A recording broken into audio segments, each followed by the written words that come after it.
بندے سے اس قدر محبت کرواتے ہیں تو پھر اللہ کی بنائی ہوئی اس دنیا میں اس کائنات میں انسان پر تکلیف کیوں آتی ہے؟ اگر اللہ اتنی محبت کرتے ہیں تو پھر تو انسان پر کوئی تکلیف، کوئی دکھ، کوئی رنج نہ آئے۔ تو میرے بھائی اس کا جواب یہ ہے کہ دنیا کے اندر انسان پر جو تکلیف اور پریشانی آتی ہے اس کی 3 وجوہات ہوتی ہیں۔ کتنی؟ انسان کو جو دکھ، بیماری، تکلیف، پریشانی جو بھی پہنچتی ہے اس کی 3 وجوہات ہوتی ہیں۔ ان 3 وجوہات میں سے پہلی وجہ انسان کے اعمال، انسان کو جو تکلیف پہنچتی ہے وہ اللہ رب العزت اسے تکلیف نہیں دینا چاہتا، بلکہ یہ اپنے آپ کو اپنے اعمال کی وجہ سے اس تکلیف کا مستحق بناتا ہے۔ اللہ کے بندے سے محبت کرتے ہیں، اسے تکلیف نہیں دینا چاہتا، لیکن یہ جب اس کی نافرمانی کرتا ہے تو اللہ رب العزت فرماتے ہیں فَلَمَّا آسَفُونَا انتَقَمْنَا مِنْهُمْ، جب وہ ہماری نافرمانی کرتے ہیں ہم ان سے انتقام لیتے ہیں۔ ظَهَرَ الْفَسَادُ فِي الْبَرِّ وَالْبَحْرِ بِمَا كَسَبَتْ أَيْدِي النَّاسِ، خشکی اور تری کے اندر جو فساد ظاہر ہوتا ہے وہ انسان کے اپنے ہاتھوں کا کیا درا ہوتا ہے۔ چنانچہ ہم دیکھتے ہیں ماضی کی اقوام کے تذکرے ہم پڑھتے ہیں، قرآن کے اندر ہم ان واقعات کو پڑھتے ہیں کہ حضرت نوح علیہ السلام کی قوم جب عیاشی کے اندر غرق ہو گئی تو اللہ رب العزت نے ان پر سیلاب بھیجا، ایسا سیلاب بھیجا کہ وہ سیلاب کے اوپر تنکوں کی طرح تیر رہے تھے۔ جب اللہ کی نافرمانی ہوئی تو اللہ نے یوں عذاب کیا۔ اسی طرح حضرت صالح علیہ السلام کی قوم نے جب نافرمانی کی تو اللہ رب العزت نے ان پر ایک چیخ بھیجی، اخذتہ الصیحہ، ان کو ایک چیخ نے پکڑا اور وہ ایک ایسی چیخ تھی کہ اس کی آواز سن کے ان کے کلیجے پھٹ گئے۔ قوم فرعون نے جب اللہ کی نافرمانی کی تو اللہ رب العزت نے سمندر کی تہوں کے اندر غرق کر دیا۔ حضرت عاد علیہ السلام، حضرت ہود علیہ السلام کی قوم،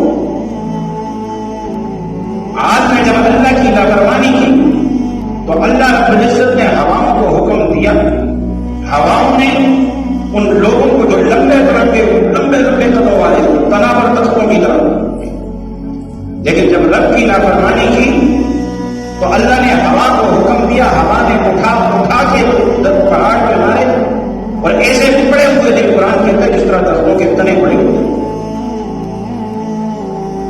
درختوں کی تنوں کی طرح وہ پڑے ہوئے۔ قارون نے اللہ کی نافرمانی کی، اللہ نے خزانوں سمیت اٹھا کے زمین کے اندر دھسا دیا۔ نمرود نے اللہ کی نافرمانی کی، تکبر کیا تو اللہ نے خود اس کو اپنے جوتے سے مار کے ہلاک کر دیا۔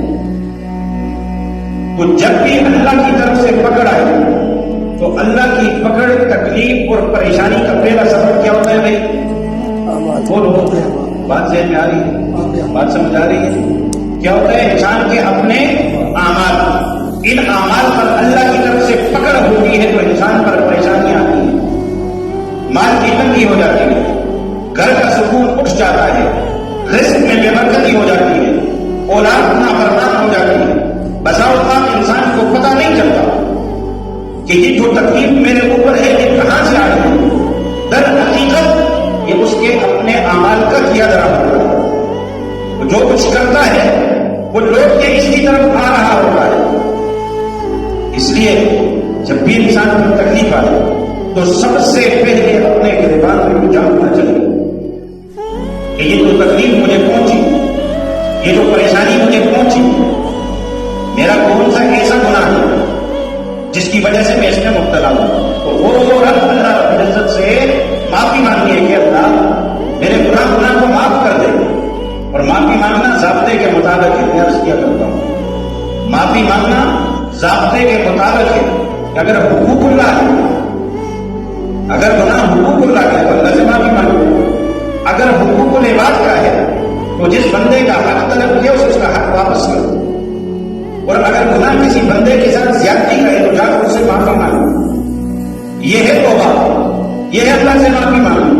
تو جب بھی انسان کو تکلیف پہنچے، جب بھی انسان کو کوئی مصیبت آ گھیرے تو سب سے پہلے کیا کرنا ہے؟ اپنے اعمال پر نظر کرنی ہے کہ مجھ سے کون سا ایسا کوئی عمل سرزد ہو گیا، اب ہوا یا ماضی میں ہوا، اب ہوا یا ماضی میں ہوا. اپنی پچھلی زندگی پر انسان سوچتا ہے اور پھر انسان اس کی تلافی کرتا ہے. جب بندہ اس فکر میں لگتا ہے تو اللہ بھی اس سے اس تکلیف کو ہٹا دیتا ہے. نمبر 1. نمبر 2، انسان پر تکلیف اور پریشانی آتی ہے پہلے گناہ کے عذاب کے دور. نمبر 2، انسان پر تکلیف اور پریشانی آتی ہے، یہ تکلیف اور پریشانی اللہ کی طرف سے اس کے گناہوں کو مٹانے کے لیے ہوتی ہے. نمبر 1 بطور عذاب. نمبر 2 اس کے گناہوں کو مٹانے کے لیے. قرآن کے درمیان منصور ہے مجھے سبھی جو برائی کرے گا اس کا بدلہ دیا جائے گا. یہ اللہ کی کمال رحمت ہے کہ اللہ سے انسان کو دنیا میں تکلیف دے کر آخرت کی تکلیف سے نجات دیتے ہیں. تو تکلیف کی دوسری قسم کو ہے کہ اللہ رب العزت کی طرف سے آتی ہے، اللہ انسانوں کو تکلیف دیتا ہے، اس تکلیف کی وجہ سے اس کے گناہوں کو بخش دیتا ہے. جناب مشکات شریف کی حدیث ہے، نبی علیہ السلام نے فرمایا کہ انسان کے دو جیب ہوں، ایک ہی اور ایک ہی. وہ کوئی چیز تلاش کرتے ہوئے کیوں ہاتھ ڈالتا ہے، یہاں نہیں ملتی تو یہاں ہاتھ جاتا ہے. یہ جو ذہنی تھوڑی سی کھوٹ ہوتی ہے نا انسان، یہ جو تھوڑی سی تکلیف پہنچتی ہے، آپ صلی اللہ علیہ وسلم کا فرمان ہے کہ اللہ رب العزت اس چھوٹی سی ذہنی کھوٹ کی وجہ سے انسان کے نامہ اعمال میں سے ایک گناہ کو مٹا کر ایک دیکھتی ہے. انسان کی دوسری روایت میں آتا ہے انسان کے پاؤں کے اندر جو کانٹا چبھتا ہے نا، اس کانٹے کی وجہ سے اللہ رب العزت اس کے گناہ معاف کر دیتے ہیں. ایک اور روایت میں آتا ہے کہ ایک انسان جو رات بھر بیماری میں مبتلا رہتا ہے، مثلاً بخار میں مبتلا رہتا ہے، اور وہ اس تکلیف میں رہتا ہے اور رات بھر صبر کرتا ہے، تو اللہ رب العزت اس کے اس صبر پر اس کے گناہوں کو یوں مٹا دیتے ہیں، یوں صاف کر دیتے ہیں کہ صبح کے وقت وہ ایسے ہو جاتا ہے جیسے ابھی ماں کے پیٹ سے پیدا ہو. تو بساؤ پر تکلیف اور پریشانی آتی ہے اس لیے انسان کے گناہوں کو مٹانے کے لیے. نبی علیہ السلام کا فرمان ہے ان اللہ عز وجل احب عبدا ابتلاه، کہ اللہ رب العزت جب اپنے کسی بندے سے محبت کرتے ہیں تو اسے امتحان میں ڈالتا ہے. فإن رضي، اور اگر اس امتحان پر راضی ہو گیا استطاعه تو اللہ اس کو چن لیتے ہیں. یہ امتحان میں ڈالا، امتحان دیا، اور اگر کامیاب ہو گیا تو اللہ اسے اپنے لیے چن لیتے ہیں. قرآن کہتا ہے الم حسب الناس، کیا لوگ یہ گمان کرتے ہیں ان یترکوا ان یقولوا آمنا، صرف اتنی بات پر چھوڑ دیا جائے گا کہ ہم نے کہا اللہ پر ایمان لایا، وہم لا یفتنون، ان کا امتحان نہیں کیا جائے گا، انہیں فتنے کے اندر نہیں ڈالا جائے گا، آزمائش کے اندر نہیں ڈالا جائے گا. ایسے نہیں ہوگا، اللہ آزمائش کے اندر ڈالے. یہ ہوئے 2 درجے. تیسرا درجہ وہ جو اللہ کے خاص بندوں کے لیے اللہ رب العزت کسی انسان کو بہت اعلیٰ مرتبہ دینا چاہتے ہیں، اس کے مرتبہ مقام کو بہت بڑھانا چاہتے ہیں، لیکن اس انسان کا عمل اور کوشش اس لیول کی نہیں ہوتی، اس کی کوشش کم ہوتی ہے، اور اللہ اسے کوئی بڑا درجہ دینا چاہتا ہے تو اللہ رب العزت اس پر تکلیف اور پریشانی لے آتے ہیں. اس بندے پر جو تکلیف اور پریشانی آتی ہے وہ اسے برداشت کرتا ہے، اس تکلیف کو برداشت کرتا ہے، اس پر صبر کرتا ہے، تو اللہ اس کے صبر کی بنیاد پر اسے ایسا عظیم اجر عطا فرماتے ہیں کہ اس کے درجات کو اللہ برابر ہو جاتے ہیں. جنت کے اعلیٰ درجے جس کا یہ بندہ مستحق نہیں ہوتا. اللہ رب العزت اس صبر کی بنیاد پر قرآن کہتے ہیں انما یوفی الصابرون اجرهم بغیر حساب، کہ اللہ بدلہ دیتا ہے صبر کرنے والوں کو بغیر حساب کے۔ دنیا کے اندر ایک عبادت روزہ ہے، اس کا ایک اجر مقرر ہے، نماز ہے اس کا ایک اجر مقرر ہے، صدقات ہیں ان کے اجر مقرر ہے، عبادات کے اجر مقرر ہے، لیکن صبر ایک واحد ایسی صفت ہے کہ اللہ فرماتے ہیں اس کا اجر بغیر حساب کے، اس کی کوئی معیار مقرر نہیں۔ اللہ رب العزت بغیر حساب کتاب کے عطا فرمائے تو اس کے درجے کو اللہ اٹھا کر وہاں پہنچا۔ اب اگلی بات، اب ہمیں ان تینوں میں سے کیسے پتہ چلے گا کہ یہ اللہ کی طرف سے عذاب ہے یا گناہوں کو دھونے کا ذریعہ ہے یا درجات کی بلندی کا ذریعہ ہے؟ یہ ہمیں کیسے پتہ چلے گا؟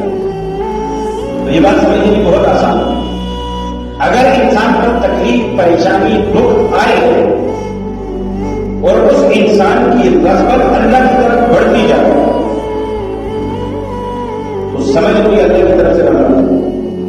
اگر اس کا جو تعلق اللہ کی ذات کے ساتھ قائم ہے وہ بھی ٹوٹتا جائے، اللہ پر ناامیدی بڑھتی جائے، اللہ کی ذات سے انسان منحرف ہوتا جائے، وہ عبادت جو پہلے میسر تھا وہ ٹوٹتا جائے تو سمجھ لو یہ اللہ کی طرف سے عذاب ہے، یہ عذاب کی نشانی ہے۔ اور اگر بندہ اللہ کی طرف سے تکلیف آئے، اس کا ذوق شوق بڑھتا جائے تو سمجھ جاؤ یہ اللہ کی طرف سے گناہوں کی معافی کا یا درجات کی بلندی کا ذریعہ، یہ اللہ کی طرف سے اس کی نشانیاں ہیں، اللہ اس کی یہ نشانیاں دکھاتا ہے۔ اور پھر دو درجے ہیں، ایک درجہ یہ ہے کہ بندے پر تکلیف آئے اور بندہ اس پر صبر کر لے، یہ بھی اللہ والوں کی نشانی ہے، یہ بھی بہت بڑا درجہ ہے۔ لیکن ایک درجہ وہ ہے کہ بندے پر تکلیف آئے اور بندہ تکلیف میں مبتلا ہو کر کہے اے اللہ اگر تو اس پر راضی ہے تو میں بھی راضی ہوں، اے اللہ تو اس پر راضی ہے تو میں بھی راضی ہوں۔ یہ صبر سے اوپر کا درجہ ہے، یہ عام آدمی کو نہیں ملتا، یہ کن کو ملتا ہے؟ خاص کو، یہ عام طبقے کو۔ کہ جتنا موضوع میں نے آج آپ کو سنایا ہے یہ موضوع خالص ایمانیات کی بحث ہے، یہ اللہ پر یقین کی بحث ہے، اور یہ ایک مومن کا اللہ پر ایمان رکھنے والے کے عقیدے کی بحث ہے۔ اگر یہ بحث آپ کو سمجھ آ گئی تو اس کے بعد میں آپ کے سامنے ایک اگلی بات کروں گا انشاءاللہ 5 منٹ۔ وہ اگلی بات یہ ہے کہ فلسطین کے مسلمانوں نے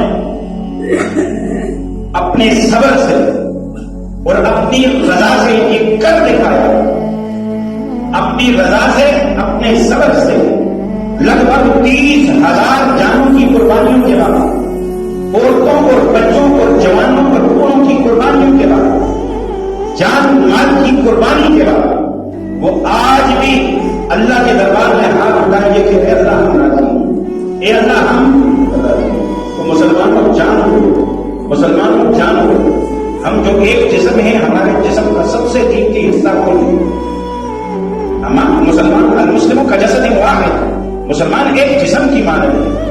تو اگر یقین کا یہ اعلیٰ درجہ ان لوگوں کو میسر ہے تو بندہ جان لو ہمارے جسم کا سب سے قیمتی حصہ تو یہ جو وہاں جل رہا ہے، بڑھ رہا ہے، کٹ رہا ہے۔ اور یہ 2 دن پہلے ایران کے اندر ایک عظیم قربانی، عظیم لیڈر کی عظیم قربانی، دشمنوں اور منافقوں کی مشترکہ کارستانی ہے، دشمنوں اور منافقوں کی۔ یہ قربانی دینے والا بھی اللہ کی رضا پر راضی ہو کر دیا ہے۔ اس کی بیٹی کا انٹرویو اٹھا کے دیکھیں، وہ واویلے نہیں کر رہی، وہ رو نہیں رہی، اور عربی زبان کے اندر وہی الفاظ کہہ رہی ہے جو نبی علیہ السلام نے حضرت ابراہیم کی جدائی پر کہے تھے، ان العین تدمع والقلب یحزن وانا بفراقک لمحزونون۔ آنکھیں آنسو برسا رہی ہے، بہا رہی ہے، دل غمگین ہے، اور آپ کی جدائی ہمیں بڑی تکلیف دے رہی ہے، لیکن ہم اللہ کی رضا پر راضی ہیں، تو یہ وہ لوگ تھے